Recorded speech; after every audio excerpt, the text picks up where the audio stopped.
Hello, everyone. Welcome to another live sessions at the Reactor. My name is Rav, and I'm the program manager at Reactor London. Before we get into the session, please take a moment to read our code of conduct. We're all here to learn, so please be respectful of other people's views, understanding of differences, and please be kind and considerate in the way you engage. The chat will be open throughout, and we do encourage you all to participate. Today, we have a very exciting session. It talks all about a day in the life of a data analyst. This session will be led by Olan Rewaju, who I'm now going to bring up on screen, and he will take you further. Hello. Hi, Rav. Good day, good morning, good afternoon, good evening, depending on wherever you're joining us from. I'm Olanrewaju Oyinbo, and I'm glad to be on this show. All right, so this is a continuation of the 30 days of learning event. And what exactly is 30 days of learning? It is a learning initiative that actually targets students and every other person inclusive in case you're not a student and you're watching this. And the goal is to help you skill up in three different knowledge areas in data science and machine learning. Could be low code application development using Power Platform, and also it could be data analysis using. This is day 5, but you can always join us. It's on demand. The content are augmented. And today on the data analyst track, we want to explore what exactly a day in the life of data analyst look like. There are a lot of questions. In their typical day, what do they do? What kind of content do they consume? What other skills outside the technical skills do they need to possess? Do they write codes every day? What are the tools they use? And many more coming to your mind right now. So I have with me guests who will be doing justice to the questions we have. And of course, roll in your questions so that we can have them answered. So I'm going to be bringing on board my guest for today. I have Debo Falode, who will shortly introduce himself. And I mean, we call him Data Guru, And to be honest, these are three experts that have so much respect, and it's such a privilege that we're bringing them right on this show. You can literally learn as much as you can, have your questions answered. This as a pseudo mentorship session because they just kind of explain to you and answer some mentorship related questions in this field. Debo will soon introduce himself. And I also have the data vendor. I mean, who doesn't know? Wow, it's a privilege again to bring Olanyika to this show as well. Of course, if you've been following her on Twitter or other social media, see how her career progressed. She has experience outside analysis and then moving to analysis. And she has been inspiring a lot of women, in this tech and data space. So as we roll into the show fully, I'm going to be calling on our guests to do just 45 seconds introduction about themselves. And I'm just going to start with a fun fact. I know you want to know where they work, but I'm going to shock you because I need to know about their phone. Let's get to know about not by work because everything is not about work, but tell us fun fact about you. Let's start with you, Adebowale Falode. Hi everyone. So one fun fact. So I have a younger brother who 5 years older than. So we have like another brother in between us. But whenever we go out, everybody is always asking, "Are you guys twins? Are you guys twins?" And myself and my brother, we never believe that we look alike until my brother started unlocking my phone with his face. So, Wow. so that's a fun fact. Yeah. That's quite some resemblance. I mean, using his own face on your phone. I mean, indeed, the samples out there already show that's quite interesting as well. And it's a fun fact for me. Okay, Inka, what to you? Fun fact about me is yes, people know that I love to travel, but I've been to about 26 out of the 36 states in Nigeria, and not for work, like for personal, just wanting to know what happens in those places. Sorry, can I tag along the next time? I know right now, as you can see, she's not even in Lagos. She's based in right now. She's not in Lagos. She's in another state in Nigeria. But Yinka, next time you are going, please. I think I need to start. I love traveling, but I need to not travel. I want to tag along so that I can actually use it to explore. It's actually fun fact, Feel honestly. free. And do you still want to add to it?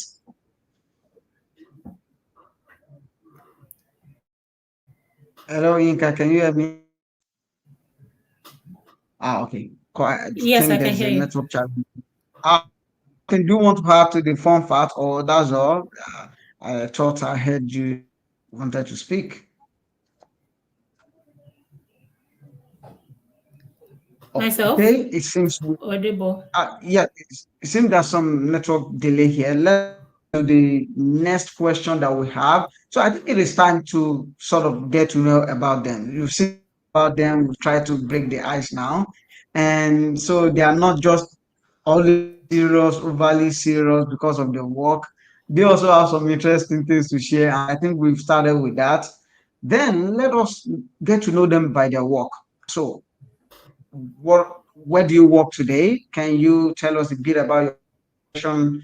And this is just in like a minute or two before we dive into other questions. So I'm going to start with Debo. I'm not quite sure if Inka's network is set now. Oh, Inka, can you hear me? Just to be sure. Yes, I can hear you loud and clear. Awesome, awesome. Let's start with you. In 2 minutes, about your career progression. Where are you? Where do you work now? And how did you, find yourself there? Okay, so today I work for Ingressive Good. Please confirm that you can hear me. I can hear you. Loud and clear. Okay, so I work for Ingressive Good Group, and the group is made up of two companies, Ingressive Capital and Ingressive for Good. I work there as a data analyst. Ingressive Capital is a capital fund, and Ingressive for Good is an NGO that provides free technical training to Africans. Before then, my first degree was in chemical engineering. Yes, chemical engineering. And after that degree, I actually worked in engineering. Like I worked in field engineering, working on oil wells, going offshore, and all of that for a whole of 2 years. It was after I left that job that I took up another job in banking. And then on the banking job, my role was called business analyst. But because I was doing a lot of data analysis on the job, it was on that role that I somehow, from self-learning and from taking up other tasks, that I transitioned into data analysis. And then I did that for a while before I came to my current company where I now work as a data analyst and double as a research analyst. So that's basically how I've moved. I know we're going to go into more details later, so I didn't want to say everything yet. Yeah, that's quite some progression. Thank you. I mean, why do you leave all the oil money? Not the question for now. I mean, if I find myself on the onshore, maybe I'll run away with them. But it's just we have a lot to unlock there. It just shows that there's something yet to that we can learn. You've had experience in the oil and gas sector to banking, and now you work with a group that covers not just as an NGO, but also add other services. Thank you for sharing that with us, and we still explore that. Adebowale Falode, can you also tell us a bit about your own Okay. career? So I would I'll just try and be very brief. So I started as I'll say maybe Excel Ninja. Sha. I won't call it data analyst, but so that's how I started. So I was working with my uncle's auditing firm just before I did my NYSC. So like how Yoruba uncles be like, King Debo shit. Like so for people that don't understand Yoruba, like what is Debo doing? Like oh he's waiting to do NYSC. So yeah, let him come and work with me. So I started working there, like when you need like interns to just come and do manual work. That's what they brought me to come and do. So on Excel, I was doing the stuff with them, and there was one guy they had like as an external consultant that would come because some of the data was on a MySQL database, and he would be the one that would extract it for us into Excel, like write the queries and everything. And I would be with the guy. I was like, guy, this thing that you're doing, I really like what you're doing. And he will be like analyzing data on the So I spoke to the guy, like, okay, so how can I do this? At that time, he was working as a business intelligence consultant, and that was like the name a lot of data analysts in Nigeria used to be referred as, business intelligence. So when I spoke to him, the guy told me studied English language. I was like, so how can I do these things? So that's so that's the guy that probably changed my focus. So I studied information technology, but when I was done with school, I wasn't exactly sure what I wanted to do. So from there, I started to course correct, started learning SQL, went for an SQL class, fiscal class, and then from there, I found myself in AXA Mansard. Worked as a data and business analyst, so doing data analysis, then doing business analysis. That's graduate requirements um, for software developers.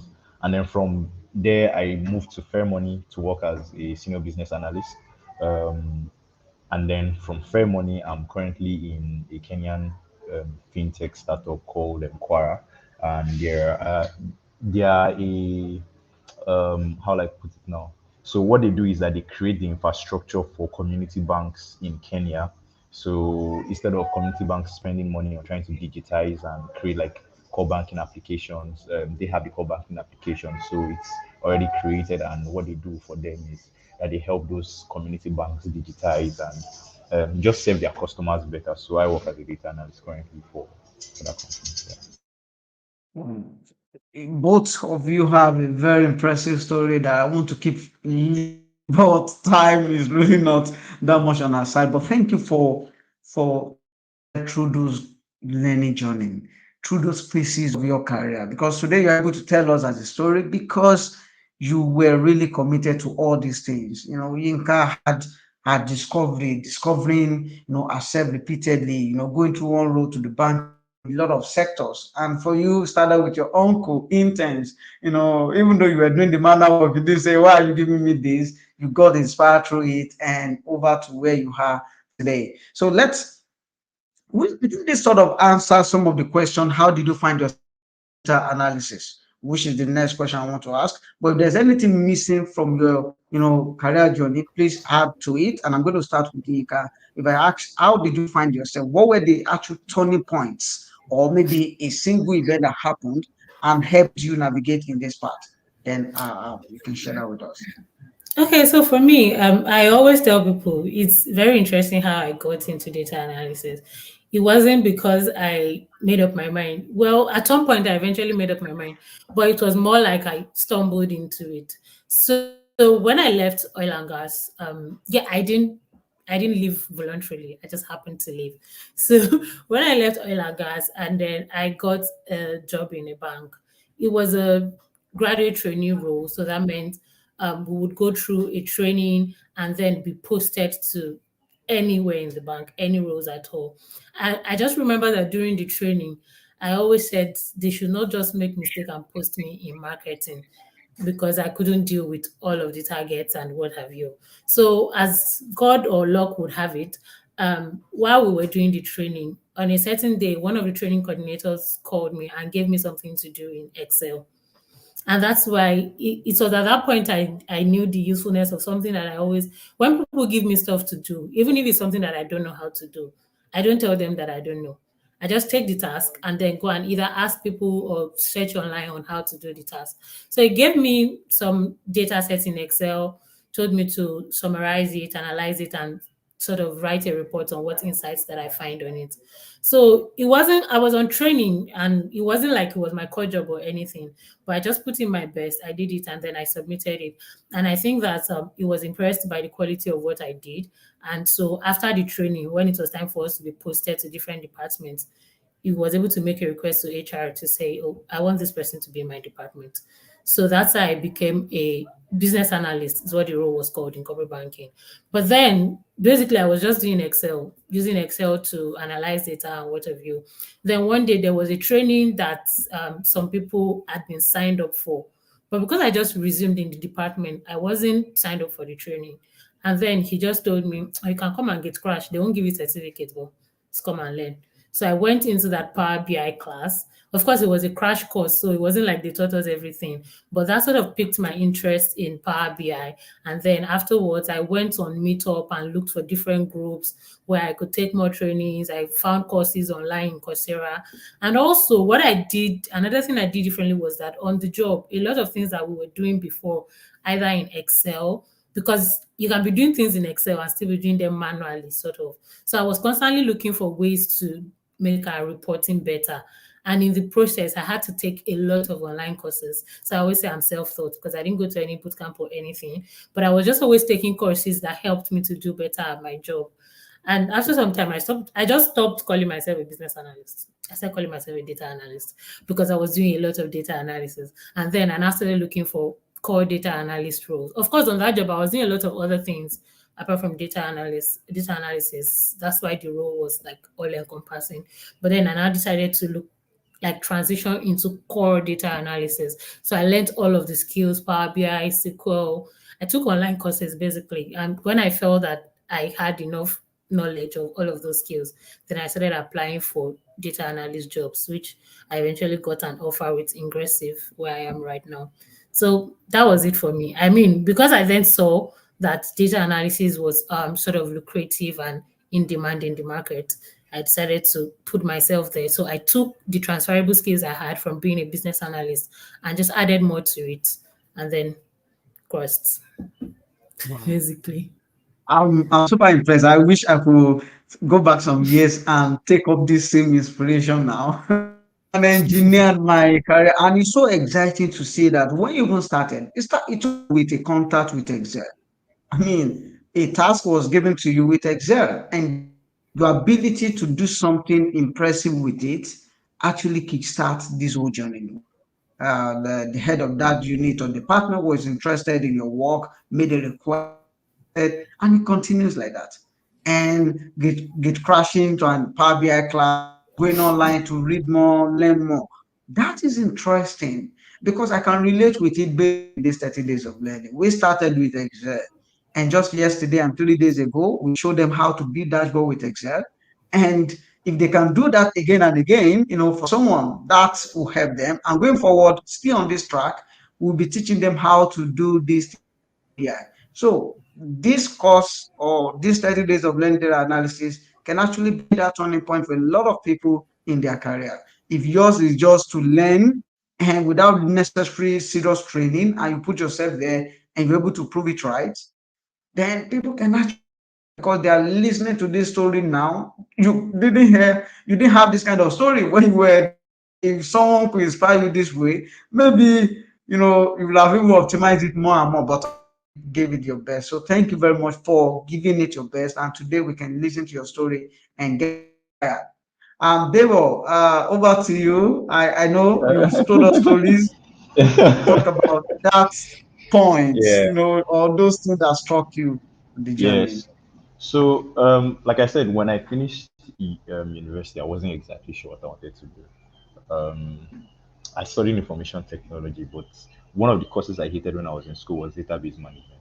To be honest, I don't know why, but I was like, because it was kind of like you are stereotyped. You're a network engineer, database administrator. Like if you study IT, like those are the main courses everybody always pick, or programmer. And I was like, I don't want to do any of these things. I don't want to do any of these things. So when I came out and then I met the guy and he was like, he's a business intelligence consultant, blah, blah, blah. He was working with MTN then. I was like, okay, this is the first time I'm hearing about this role. I've never heard of it before. I started googling this thing, started checking out for like what their JDs are, like what do you need to learn. And those times you see things like SQL, Excel, Power BI, and what's it called? There's always R. R at that time was like the predominant language. It wasn't just the who R preferably or Python. Now I think it has changed, but that time it was that. Yeah. And so I started during my NYC, I was taking an SQL class and I was learning SQL there. And on my own, I was learning Excel and how to build like dashboards with Excel, and I was using like some of the things I was learning on in Excel to still do the job. So even while I was serving, I was still working with my uncle because I'd made myself in quotes valuable to them that even while I was serving, they were like, Debo, let's do this work. Yeah, there's some. So I will still be working with them. And then after Excel, I started learning Power BI. But to be honest, I learned it, but there was no place to apply it. I couldn't apply it anywhere. There was like you, it was like you are learning something abstract. Like I learned the stuff and then I had to drop it because where am I going to use it? Who am I going to use it? How am I going to? I just left it somewhere. And I think one of my friends reached out to me and told me, oh, this company is looking for a business intelligence intern, and that was after NYC, and I'm like, graduate intern, and I'm like, he said if I know anybody, I should let him know. I'm like, but I am here. Like, why are you going over my head? I am here. Like I've always told you that I wanted to do business intelligence. I am here. Why are you going over my head? He was like, but I don't think the salary that they want to pay that it is something that you want to accept to. And let me not lie, like the salary was just going to cover like transportation, to be honest. Like it was like a stipend. So I said I thought about it for a while, like you know what, let's just do it. So I joined the company. I was there for like 6 to 7 months, and they were not using Power BI, they were using SQL and Oracle Business Intelligence Solution. And then the next company I was going to go to AXA. Just like Olanka's story, it was also a graduate intern position. But then the way they trained us inside this thing was the role we were coming to come and they didn't feel like it was graduate intern position. And then the moment we resumed on the first day on the job, they just listed out 5 projects. The first Wow. project that was there, the first project that, and we had to choose the project we wanted. The first project that was there was analytical dashboard for data management. I didn't look at any other project. I said, that's my project. That is my project. And funny thing is that the Power BI that I had learned a year ago was what we now used to implement. Like it didn't at that point it didn't make sense. Like this Power BI I was learning, and then so like I had to start relearning, start improving my SQL. Most of the things that we had to learn on the job per se. But I think that that was around the time when it began to improve. And I remember because myself and Ola worked together, and there was another person as well, Saka, and they were like, "Oh, Debo, there's freelance job now on Fiverr. Take, learn, do this thing." Unlike Ola, when they give me work, I used to question myself if I'm good enough. I'll be like, can I do this thing? Can I do? Ola will look at me like, are you okay? This thing is something that you can do now. So I used Fiverr as well to sort of improve my skill because I was taking freelance jobs from people all around the world. Someone give me one work that I don't. So maybe like I mean the replacement now, especially for people that are learning, is to be taking up portfolio projects, looking at projects to do and whatnot. For me that time, I was getting projects from people. Oh, I have this data. I want you to build a dashboard for me. Someone come, I have this data. I want you to build a dashboard for me, or I want you to do this for me. Help me analyze this data. And so that was like my own way of also helping myself and even giving me confidence that, oh, okay, actually, I sabi this thing. Oh. It's not that it's just in my head. I'm actually okay. If I do this now, somebody's telling me you're doing okay, then maybe I actually sabi this thing. So that helped improve my confidence and not just the stuff that I was learning within the company, within AXA. I would say that those were the things that really help um, shape the analytical mindset that I think I currently have right now. Yeah. That's really inspiring. To be honest, I can see some comments here. Yinka, I'm really inspired because I too stumbled into it, but discouraged along the line. But I'm very hopeful now that you are now encouraged again, and you are part of the 30 days program, which will definitely help you along the line. I also have another question here. What courses are motivating? Of course, I'm as far as I know now. I introduced them to you guys as the data ninjas, data benders, because data gurus. Because indeed, you can hear from their story, they've proven that to be right. I want to ask one more question, and please feel free to post your question in the comment section in case you have questions. We're going to ask them. I want to ask one more question, and let's start with you, Olenka. What were the let's take out the technical skill now. While on job, outside the technical skill, what other skill do you find helpful in your role? I mean, we're teaching technical skill now. We also want to teach them some soft skill. But what are the other skills outside technical skill do you think are valuable in your role down the line? Okay. For me, there's quite a lot more that would help you to succeed on your job than just the SQL and the Python and all of that. And one very important one that I like to start with is stakeholder management. So you're a data analyst and you're supposed to many times gather data from different sources. Sometimes you're even collecting those data from different people, and your boss or whoever you report to, his business is that you produce the reports. How you get the data from those people is not really his business. Like, for example, when I was in banking, because I was reporting to an executive director, the other people that were reporting to the executive director were very senior people. While I was a junior person, I just happened to be in that team because of my role. And many times I needed to collect data from all of these big bosses and used to do reports for Malga. And then I'm going there and they're saying, oh, please don't waste my time. Oh, please. So I had to learn how to manage those people many times by finding ways to make their work easier.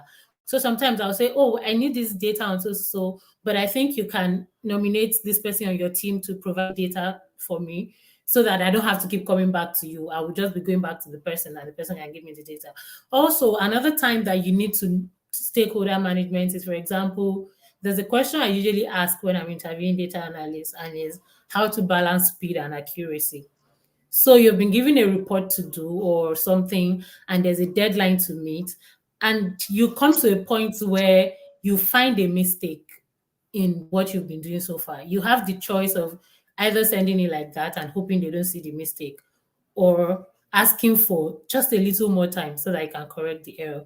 Stakeholder management will help you to know that you can communicate well before the deadline to say, oh, I need 3 more hours to be able to correct this error and something so that we can get, because you can think they won't see it and then you send it. So all of that is important as a data analyst, knowing how to manage stakeholders, because in on your role you will work with different people, and knowing how to manage everybody and just ensuring that everybody is satisfied and everybody is achieving what they need to achieve on their job. And with stakeholder management also comes communication skills and presentation skills. Because when you finish doing the dashboard many times, you need to present it to usually executives who are going to make the decision. You need to be able to explain your findings from the analysis that you have done. So you need to have good communication and presentation skills for you to be able to pass across the message of everything that you have seen on your analysis, so that I will not see everything. I will just stop at those three and leave the board to cover the rest. I'm jotting things. There's these things that says, pick your jotter and jot things down. So I've been jotting things down, and then I just don't want to stop writing because one thing struck me that very, very important, which is stakeholders engagement. Matter of fact, if you can't manage your stakeholders, then there's no way you can meet the needs at the end, because it's either it's not timely, it's not accurate, you are frustrated resources you need to get the work done, and a whole lot. It looks simple, but it's very, very significant. Thanks for sharing that with us and the experience and scenarios you painted. You also mentioned about communication and oh my God. This is why I'm really, really super happy the possibility of integrating your Power BI dashboard directly into PowerPoint. This makes the process of creating this report seamless, and you can take that time instead of you taking screenshot every time and putting it in all those things. Just integrate as you continue to work, it refresh, and you have time to answer the questions, anticipate the questions from stakeholders and find more ways to, answer them. And, because that's what matters. It's not how beautiful it is. And it's not by wasting time in creating that thing and not having time to deep dive into the data. So thanks for also mentioning that. Debo, I know you have, quite some experience to also share with us here. Yeah. As well. Yeah. So I'll first start from one of the things Blanca said, which is in communication. One of the things I've noticed across board, and especially with when it comes to people that are in quotes technical, is that they always struggle to communicate with business people. I don't know if this is intentional or if it is just a shoulder pad thing, but there is always a gap in how you Hi. communicate with non-technical people, and communication is really important. as a data analyst, you need to think of yourself as a business person first. It depends on what sector you're in. So if you are within a business, you need to think of yourself as a business person first rather than a technical person. Because at the end of the day, you're going to be communicating to people that are non-technical, and you need to be able to speak in a manner that they understand. Explain, especially when you're trying to engage them, explain things in a manner that they would understand. So I'm just putting that out there. But one of the other things that I always like to push is I won't even call it a skill. I just call it like a nature, which is curiosity for a data analyst. Like one of the things I always say is that curiosity doesn't kill a data analyst. Just keep like when you get your data, and the first thing, honestly, the first things you see are not necessarily just going to be the, how will I put it, the final result, right? So you see something, it forces you to ask more questions. When you analyze data, you look at something. Actually, it depends on where you're working at. So you look at the first, what happened here? Why did this happen? You reach out to the people that know if you don't know. At the end of the day, as a data analyst, you need to be able to see the business from the data view. You need to be able to understand the business from that view. So you need to be able to speak to the people that ask the questions, be curious. Why did this happen? Not, oh, our sales dropped in June. They come and ask you why. You don't have the answer to it. Go and find out. That's your job. They need to be curious about why did they drop? What happened here? What happened here? Like until you're able to get to the very nucleus of it, that's one of the things. So I always say be very, very curious. Another thing that I would say I've also noticed is an ownership mindset.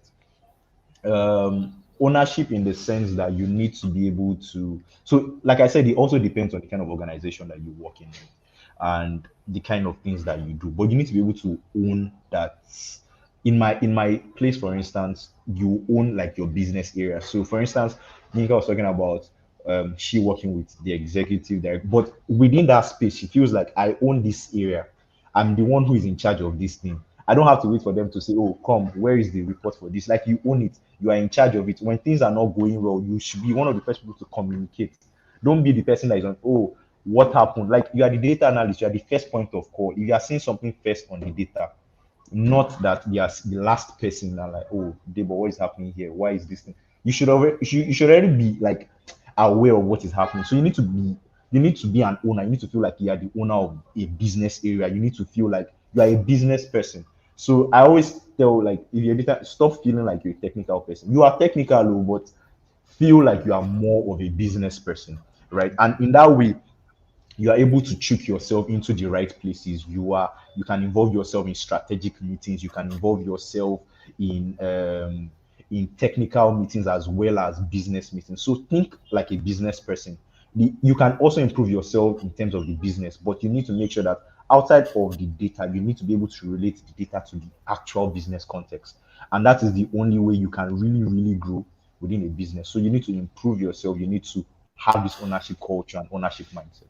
So yeah.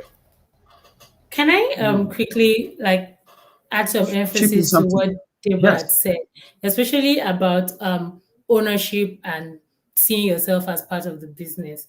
Like I always tell people, everybody in the organization, the reason why you're there is because the organization has objectives that they want to achieve. And you need to see that big picture in such a way that whatever you're doing at every point in time, you should be thinking of how does this help the organization to achieve their objectives. If you're in a business where they have a revenue target of 40 billion, what can I do as a data analyst to help the business make 40 billion? So that's way when you analyze data and you see that, oh, in June, revenue dropped by so.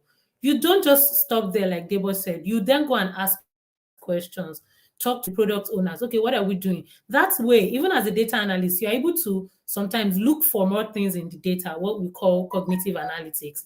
Look for what is driving all of that, and then make recommendations. This is what I think we should do. This is what is making our revenue to drop. This is what I think we should do. That way, the organization begins to see you as a value add. They begin to see you as someone that is thinking about the organization and all of that. And I mean, you can't do that if you don't understand the business. So just like Debo said, you need to understand the business, whatever it is that your organization is doing, have perfect understanding of it so that you can marry it with the data and give the right kind of recommendations for decision making. Wow, amazing. This is really good in because things and emphasis and scenario painting is bringing years of experience into 30 minutes of engagement.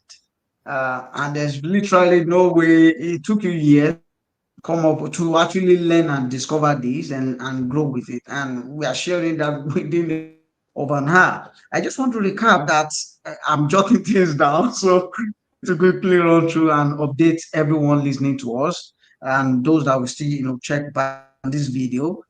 One of the things or soft skills that are very important for you to learn while you're on job or even before you, start working right now is stakeholders management. You might be wondering how to apply. I'm just a student or I don't have a job yet.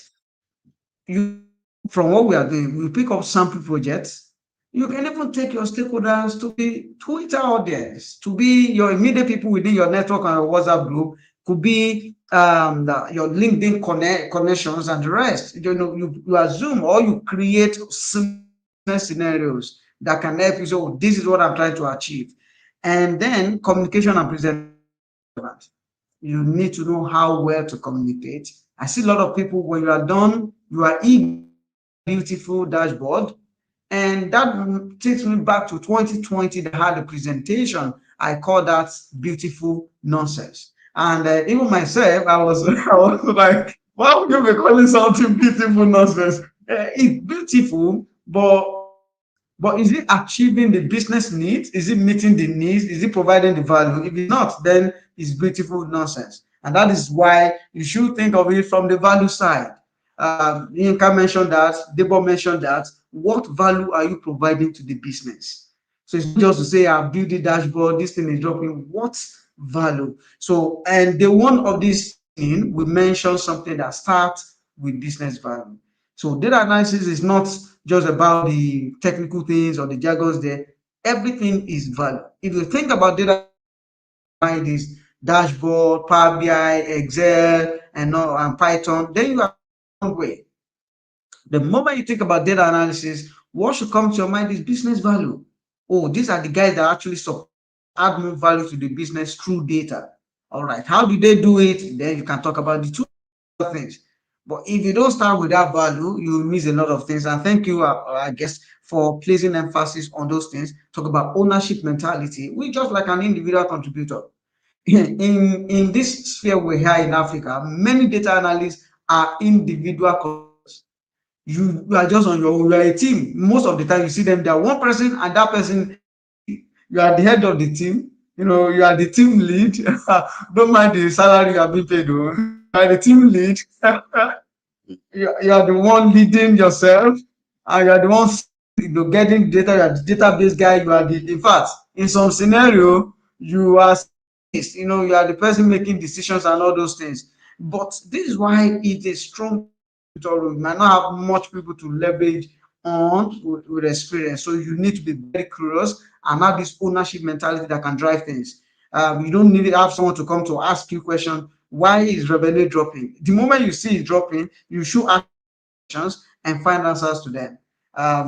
We talked about domain knowledge. You continue to build that as you work in those sectors. Another thing you can do to improve on your domain knowledge is go online. If you're interested in banking, just browse on Google. What are used in banking? You see those KPIs and try to learn about those KPIs. That can actually literally introduce you to those concepts in banking and what they mean, even though you don't have so much of arms on it, but in banking they use these terms, as an analyst, you are after this in something different. In other companies, depending on the industry you are, they use different. That can also help you. Quickly, because of time, I want to ask another question. Okay. Do not stop at analyzing data. Okay. People are just reiterating those values and those soft skills you've mentioned. Okay. I was thinking there are questions. It just showed that people are truly following. Thank you for following through.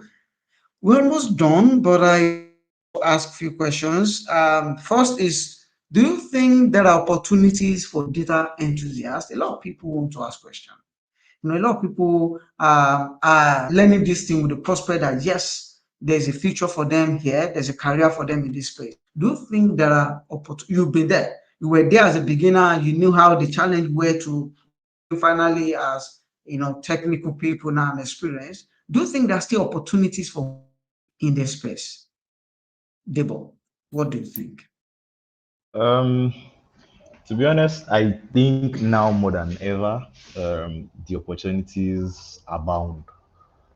Compared to a couple years ago, I mean, if I'm using Nigeria as the country, I mean, not even just Nigeria, everywhere, but let me specifically speak about Nigeria.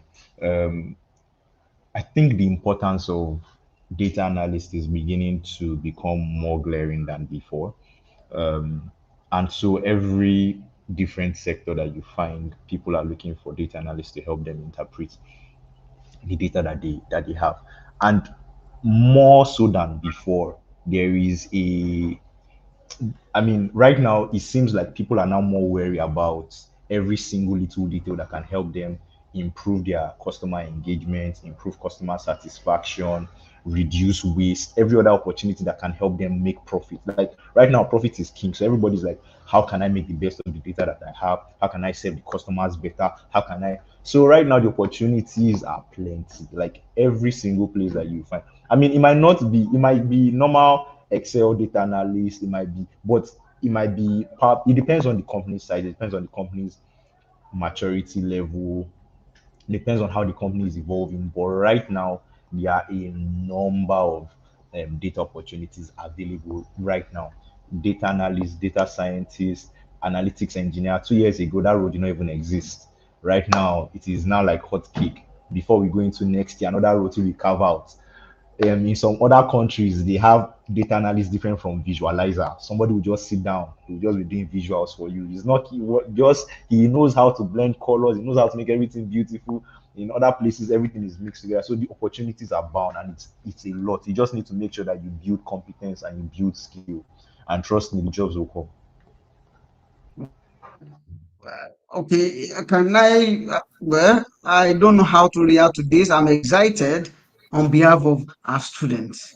I'm excited on behalf of everyone who is interested in learning data because truly the opportunity abounds, like Debo said. Inka, you do a lot of research, and Ingress is also into capital, investment in people, technical investment, and I've seen related training, even with ingressing for good.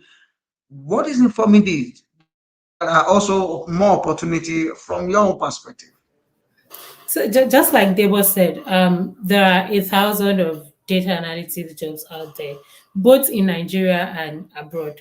There are a lot, and the reason why there's a lot of data analytics training coming up in different organizations is because the demand is very high. Even in places like, yeah, I have to say, in places like Canada that has streams for occupations that are in shortage. I know there have been times where they prioritize people who had data analytics skills and ask them to come. So data analytics, like there are thousands of jobs around everywhere.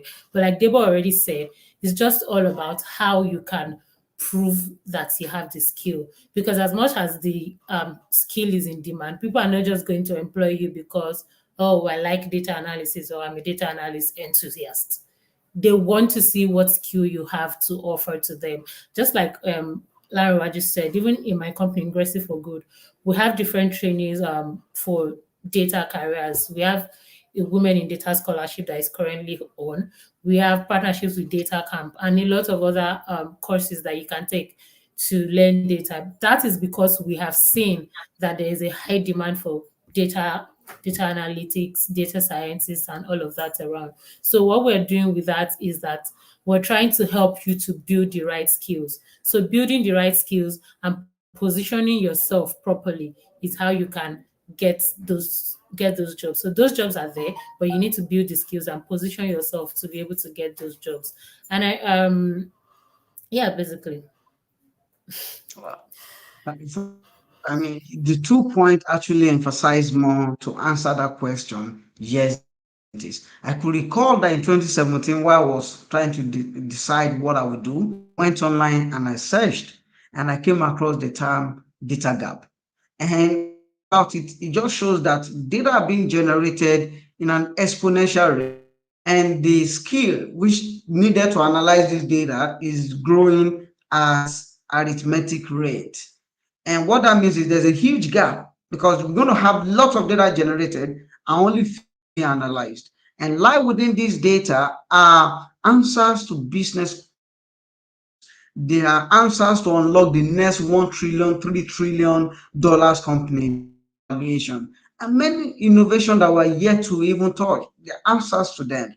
So how can we cover this key gap? Is by upskilling ourselves more. And we've seen literally every business is now focused on data. In fact, if they don't even have anything like that before, we still get at least one person. Let's even know what this thing is all about. Come and be doing it here. I mean, so there are opportunities, and if we continue to grow this way. Microsoft also projected that between 2020 and 2020, a combination of 43 million new job roles in data related fields, cloud and data, data science, all those data related roles. We're going to have 43 million new jobs. That is huge opportunity. Let's to the other side in the comment section and raise up some questions here. But before that, don't forget to like this video and also subscribe to this channel. We'll be having more of sessions on Microsoft Reactor.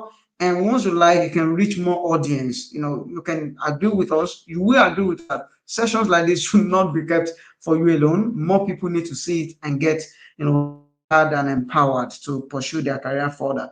All right, let me ask this question. Is there any opportunity for a student who has not gotten his BSc certificate to get a job? I'm a student, first year to be precise. Is it possible for me to get a job while being a student? Interesting question, isn't it? Our experts are recruiters as well. So, do you have any job? Okay, what will you say to this, Minka? Well, I would say that it is very possible for you to get not necessarily a job for starters, and because you're just starting out. Just like Debo said, even after he had finished NYC, he took up an internship, just a graduate internship. But today there are 1,000 of online undergraduate internships that you can take, mostly 3 month short-term internship, even with big organizations. I mean, I see IBM, Microsoft advertising internship for undergraduates, short-term 3 months internship. What those internships do for you is that because they know that you're still like young, they don't necessarily expect you to be an expert at the skill. So just have an idea and have an interest in learning. So those internships help you. You're learning at the same time, you're gathering experience. And it's good for you to start doing this internship while you're still in school, so that by the time you're graduated, you have work experience. So you're a fresh graduate, but you have work experience. So when there are people saying, oh, we want people that have experience, you can come out. Like in Nigeria, it's something we had not taken seriously before. We just wait until 400 level and do that compulsory 6 months internship. But in more developed worlds, people start doing internship from 100 level. They do 3 months internship, 200 level, they do another 3 months, 400 level, they do another one. And by the time you're graduated, you already have a lot of work experience. So if you're still in school, you can't get jobs, but even if you can't get jobs, you can start with internship. And by the time you even get to like 400 level, you've done 2, 3 internships. You'll be surprised that you will even start getting job offers. Like I know people that are students that have gotten job offers, and the employer just is aware that okay, you're a student, so it may not be a full-time job, but you just have to deliver on your responsibilities. So get your skill together and look out there for the opportunities. Very hard, very hard. Thank you. In fact, I can't agree less to that. So that is it. We're going to be having another session later in this time where we share how students can secure internship even within and outside Nigeria. Because skill, we also want to connect you to opportunities. How must you position yourself in such a way that it's easier to get internship opportunity? If you see anyone today, I know of someone who was still on like traveled to Barcelona last year, was there for 6 months, is back to Nigeria now to continue his education before this new ASU strike, and they still allow him to keep working for them remotely. He is still in school, but because he has proven that skill, and that's exactly what we're doing right now. And someone is asking, which I will use this to answer the question for students learning this and have been able to develop to a good level. In what way can you get the opportunities to work? I'm just going to use one word to answer this. Demonstrate that you have been able to develop the skill to a good level. How? One, where is your portfolio? Do you have projects that demonstrate your growth and different concepts in this field that you have known? That's one. Number two, social media footprint. Have you been out there on social media? When you do a project, you share with people or find opportunity to support and help others, whatsoever you have known now. If you've done that to a good level, if you organize a session, if you are mentor to people like this 30 days of learning, help others when you are done, help others to do theirs. As simple as it may sound, you can frame this. We're going to have a session on LinkedIn, optimize your LinkedIn and put your social media handles in proper shape, where you can things. You've not only been able to learn, you have also mentored people and helped them to grow.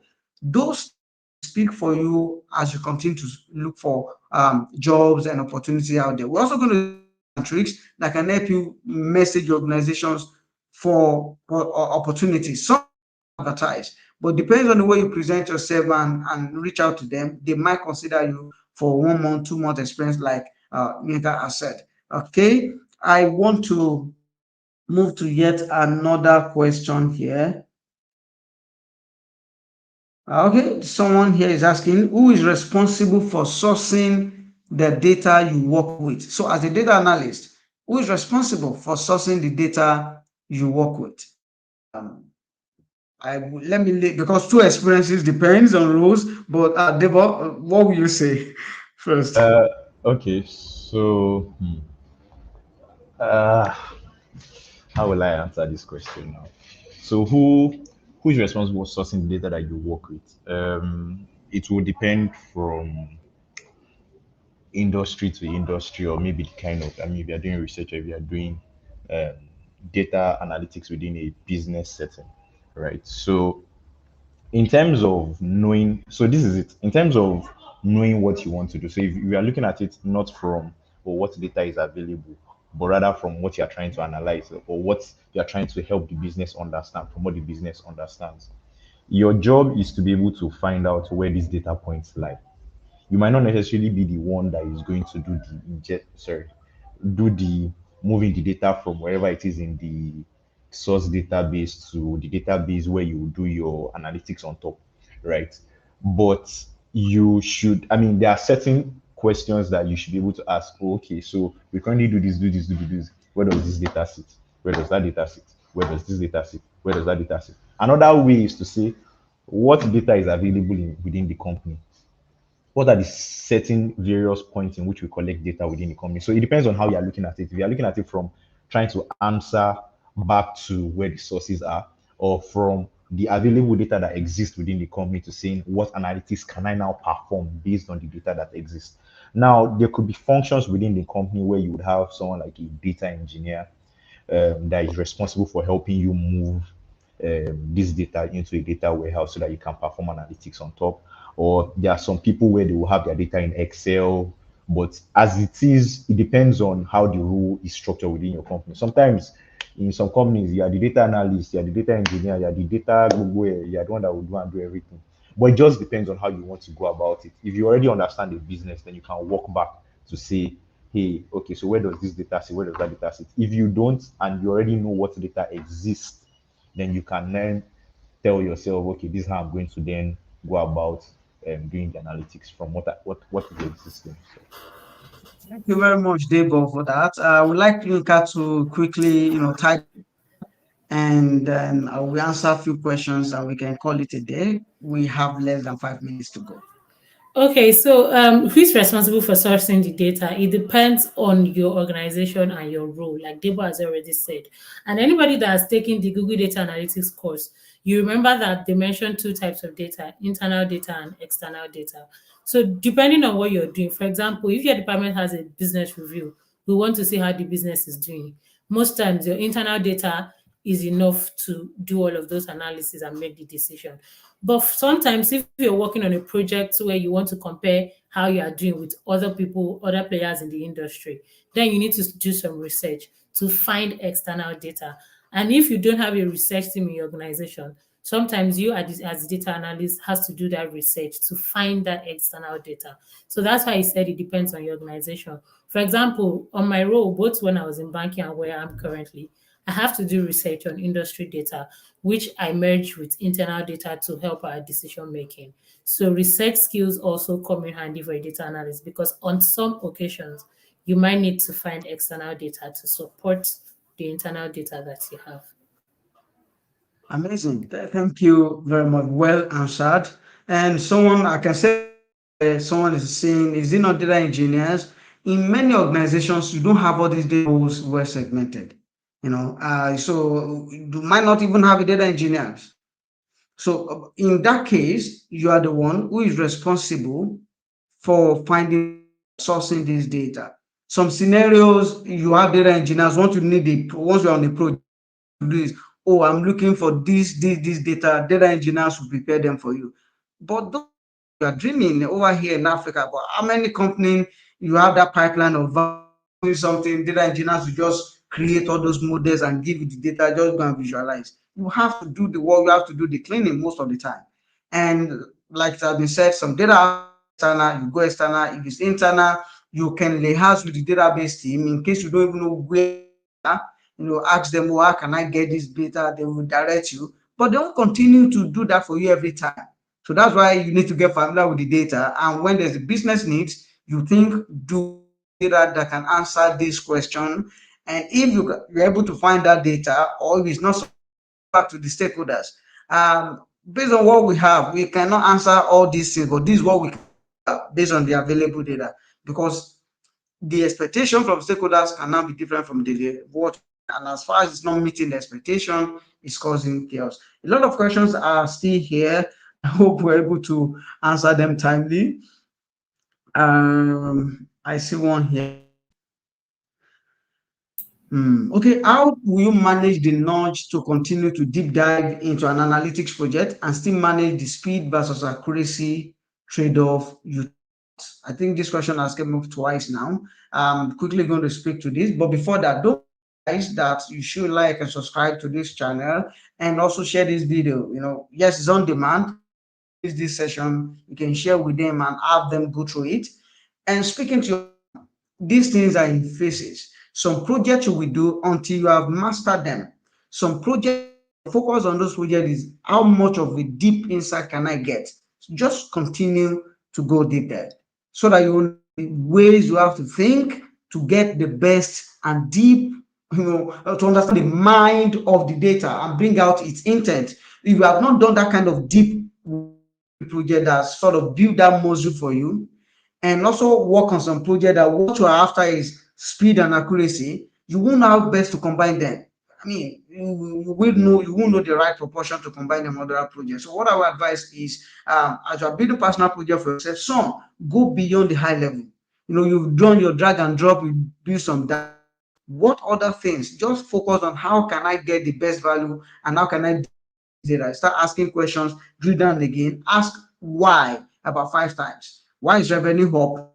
Find the answer to one. Why is that thing there like that? You need to ask why and continue to find your ways to deep dive into the data. If you can do that, you will see that anytime you are after digging deep, you will definitely pay attention and time. It's time consuming, because you need to be sure that you are getting the right thing, you are answering, you are taking the hypothesis, you are getting things done. But when you understand, and it is easier to work on the speed and accuracy. Then can you drop your LinkedIn handles? We would love to connect with you. Yeah, we're going to share that there, but can you drop, I'm going to ask them to drop it in the private, your LinkedIn handles in the private channel. And also on Twitter, I'm going to share it on Twitter so that you can also connect with them. And if you're in Discord, on our learning track, we'll also share these details with you. We won't be able to take much of questions because of time. But what we would rather do is all these questions, we'll carve them out. The one that has not been answered, we will definitely answer them either in a thread, or have them answer in the Discord channel. We're going to share with the audience. So feel free to be to watch out for our tweet and also the chat in the Discord channel. And I will say that we've come to the end, but let me hear for the last time from what will be your parting word to everyone listening to us building their skill now. Olayinka.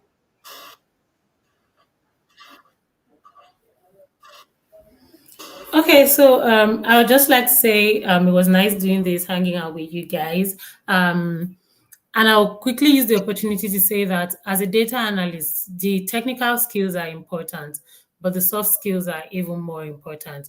And I'll tie that into the question somebody asked about what does your typical day look like? You're going to spend a lot of time in doing things that are not building dashboards.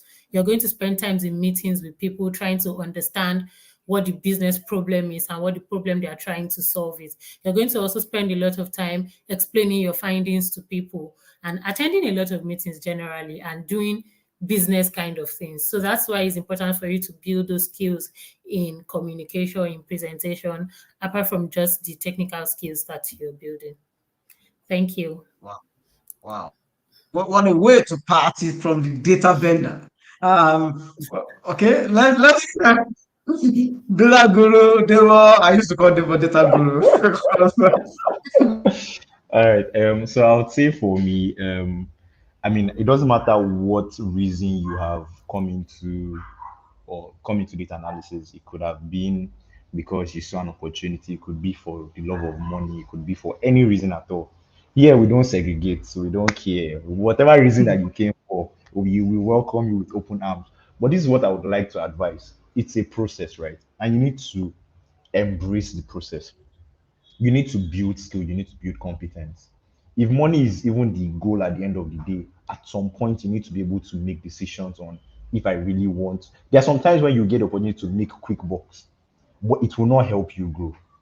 So understand that this is a journey, this is a process. Put yourself and commit yourself to it. The only way you can get better is to be consistent.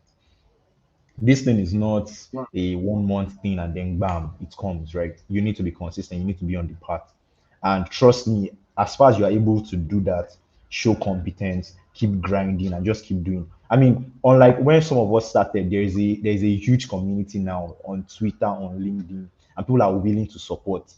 So, I mean, if you have any issues, put it out there, and I'm sure that there'll be a number of people that will be willing to assist you. So just keep grinding, keep pushing, keep doing all the things that you're doing, and I'm sure that come a couple, let me not put any time frame to it, I beg, but we'll see you soon. We'll see you soon with the title Data Analyst. Okay. Yeah. Amazing. I just feel this is prophetic, like sort of speaking to people's life. Very soon we're going to see you. And I strongly believe this. Maybe not today, maybe not tomorrow, maybe even not the day after that time. But one thing is sure, that dream of becoming a data analyst with your dedication and consistency will surely come to pass. And this is why in the 30 days of learning, we have a lot of plans for you. We want you to be committed to this. Consistency is very important. We are building a community outside of it. We are done with the 30 days. We won't leave you alone. We'll channel you back to your campuses where you can continue to engage and learn. And also opportunity for you to compete at the global scale. That register now, you are signing up on the Magic Cup portal. And as you continue to build solutions, we can global. It starts from here. And that is the story that we'd like to share one day about people competition. On this final note, we're going to bring this show to an end. I want to say very most Rav at the back end, helping us to be sure that the production is okay and everything goes well for everyone. And to our guests, I mean, our best can that to say, look at the lives of the people you're imparting now. And I well that in days, in months, and in years to come, we start hearing of how these people have been able to pick up this career and do great things. I want to thank you and to the team supporting the 30 days of learning, tweeting, retweeting, helping people to catch up with our timetable. I say thank you. We continue to learn, and stay active, keep learning, and bye for now. So can we wave our hands to everyone? Yeah, bye.